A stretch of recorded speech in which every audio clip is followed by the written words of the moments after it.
Welcome. Today, we're diving into a new update on Instagram that allows you to send voice messages in group chats directly from your PC.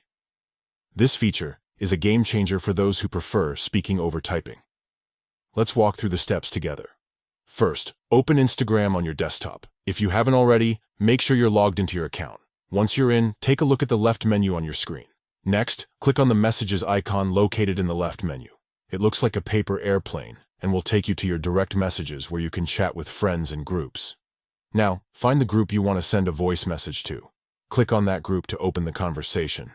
This is where all the fun begins. Once you're in the group chat, look for the voice recorder icon. This icon is typically located at the bottom of the chat window. Click on it to start recording your message.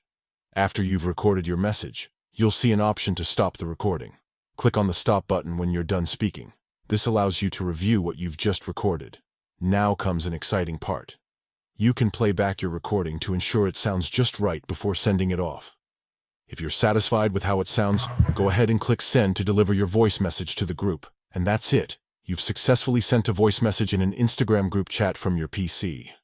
This new feature not only saves time but also adds a personal touch to your conversations. So next time you're in a group chat, try using your voice instead of typing out long messages. Thanks for joining me today. Enjoy using this new feature and happy messaging.